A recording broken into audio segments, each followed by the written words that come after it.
G'day, watch this. Thank you, David, and those words I'm sure will ring true with many of us. It should be pointed out, of course, that Alan Jones is an icon of the media industry over many years throughout Australia, but he's also, as was mentioned earlier, a champion coach of rugby. I think it's rugby union. I can't tell the difference between the two. I have no idea, but it's rugby anyway. But you know, for all the things that he's done, the thing that I will remember him for the most is his years as a speechwriter for Malcolm Fraser. Because whilst he got the message across in so many other areas in his career in radio and television, he did something when he was working for Mal Fraser that I wouldn't have thought possible. I wouldn't have thought it possible. He got me and the rest of us to believe that Fraser was a Conservative. And who would have believed that anybody could do that? Now, I'd introduce Brian Mayfield, who has a few words to say, a vote of thanks to Alan in absentia. Thank you, Brian. Thanks, Bernie. Look, thanks to the CANdo, to Jai and David for the work you're doing in the CANdo website. I know there was a number of us thinking probably at the same time that something needed to be done to counter GetUp, and I went and saw Corey Bernardi, and he was leading the race, and you made mention of Corey, but as a result of that, many of us came together, and and I attended the launch in Perth, which was great to see over there. Look, Alan, I was meant to be moving a vote of thanks to Alan, but unfortunately he's not able to be here, which is a bit disappointing. But Alan is a great Australian, there's no doubt about it, and he fights the good fight. It's probably hard to believe, but I live in a small property on the eastern fringes of the wheat belt in Western Australia, out near the rabbit-proof fence.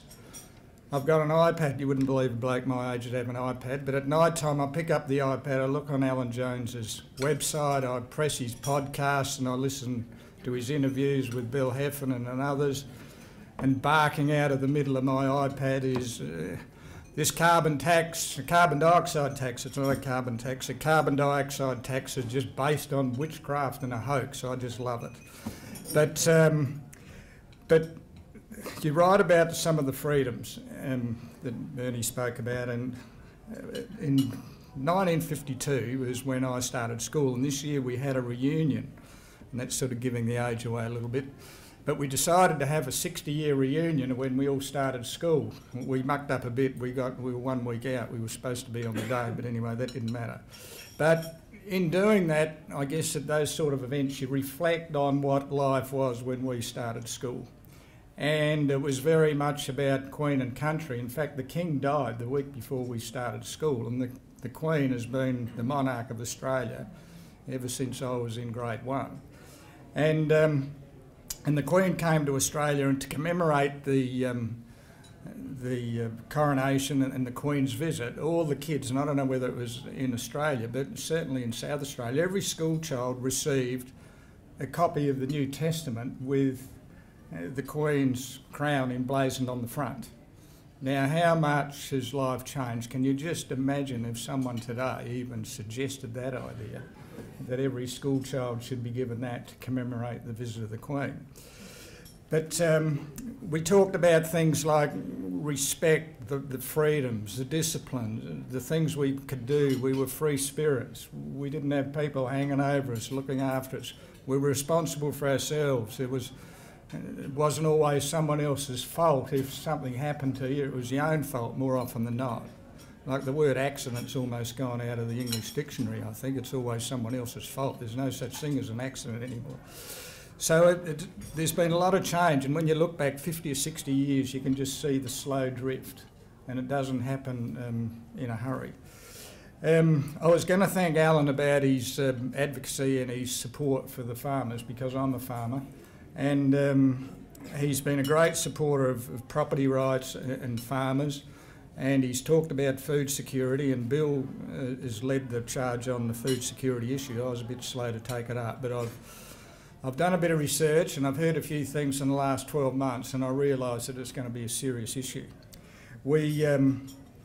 At a Liberal Party State Council meeting in Perth at the end of last year, the Deputy Premier got up and said, I entertained a Chinese businessman this week.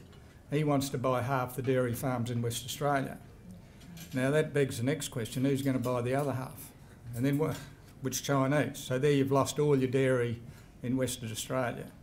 I'm good friends with a real estate agent in Perth, rural real estate agent. He said he had a Chinese businessman approach his firm. He wants 100,000 acres of land in Western Australia so that he can be sure that his employees get fed. Now, there's nothing about business, there's nothing, as Bill said, nothing about making profits. It's just purely positioning themselves in the decades to come when this issue is really going to hit home. And I guess we look at the population growth. Like it took, I think, the early 1800s to get the first billion. I think it was about 1923 to get the second billion, and it's doubled twice since then. It's gone from 2 to 4 and it's heading towards 8 pretty quick. We've only got to have one more doubling. We've had 2 doublings in the last century and get to 16 and we're in some serious trouble, and I think these foreign people are starting to see that and we need to be aware of it. But look, in closing, Jai, thank you again for asking me and giving me the opportunity. It's very privileged to be able to do it, and thank you for what you're doing. And I know I'm in the right place because when you put up all the campaigns, I was nodding with every one of them. But thank you.